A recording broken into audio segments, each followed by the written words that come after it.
On continue cette petite visite du quartier très sympathique d'Ueno. Avec, vous voyez, regardez, on est devant l'entrée de cette rue, on peut dire ça comme ça, qui fait à peu près 500 mètres.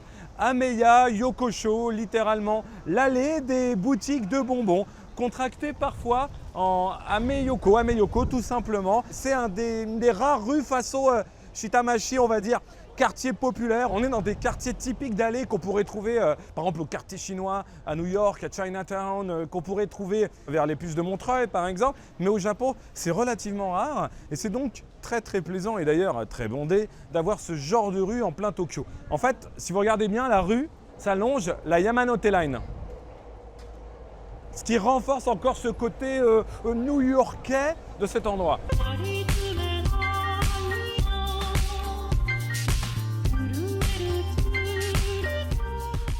L'allée des bonbons, c'est aussi l'allée des fruits. Et ce qui est extraordinaire, vous voyez, c'est qu'on peut évidemment acheter des fruits dans des échoppes, mais qu'on vous les sert pour dégustation sans yen, c'est-à-dire vraiment pas grand-chose. Et c'est assez génial.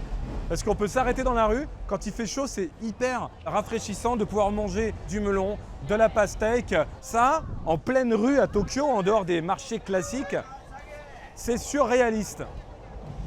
Il y a les petites vieilles à l'ancienne qui tiennent les boutiques de bric et broc. On va pouvoir autant trouver des ceintures que des parapluies, que de tout et n'importe quoi en fait. Je vous présente le what the fuck n'importe quoi. Alors voilà, il suffit de fouiller, de trouver ce qu'on veut. Voilà, ça à l'européenne, hein, du Grand Nawak. Et ça, on ne le voit pas partout à Tokyo, hein. C'est la main stance d'Ameyoko. Autre truc hyper sympathique. Ameya Yokosho, ça s'étend sur deux rues, hein, du côté de la Yamanote. Et donc en fait, il y a des rues perpendiculaires qui traversent sous la Yamanote avec des petits restos typiques. Et on va trouver des trucs hyper bons. Pour l'anecdote, faites juste attention, si vous ne parlez pas japonais, il y a quelques années, je suis venu là, j'étais tombé sur un restaurant de fondue, je n'avais pas fait attention. C'était un restaurant spécialisé dans la fondue de gras. Donc vous choisissez la viande, mais en fait, il n'y a pas la viande, il y a juste le gras. Voilà, donc les Japonais sont friands de ça, pas forcément moi, mais en tout cas c'était super typique. Donc voilà, je vous conseille, vous faites vos courses ici en fin de soirée et vous finissez dans un petit resto. Dans cette rue perpendiculaire, il y en a plein, hein, il n'y en a pas qu'une. Ce que j'aime beaucoup à Ameyoko, vous allez retrouver, il y a marqué Magazines American Used and Vintage Clothing. En gros, c'est les Japonais qui vont vous vendre des fringues américains, en tout cas soi-disant vintage, mais en tout cas il y a des trucs extrêmement sympathiques. Cette salopette, je la veux tous les jours. J'aime beaucoup cette boutique.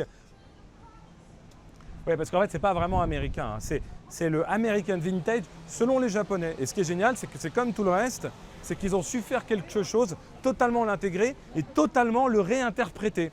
Et donc, jamais vous trouverez ça aux États-Unis.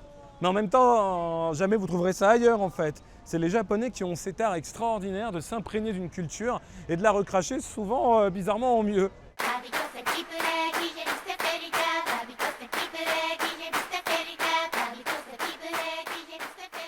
Nous sommes devant Yamashi Roya. Yamashi Roya, voilà, c'est un des plus sympathiques magasins de jouets de Tokyo. Il y a plusieurs étages, on trouve un peu de tout, c'est vraiment du jouet. Il va y avoir du récent, il va y avoir du vintage et on exclut dans le Japon Investigation. On va visiter ça ensemble. Avec des figurines Star Wars mélangées à des trucs qui n'ont juste aucun rapport de près ou de loin. Donc on va tenter de chercher l'escalier. Allez, deuxième étage.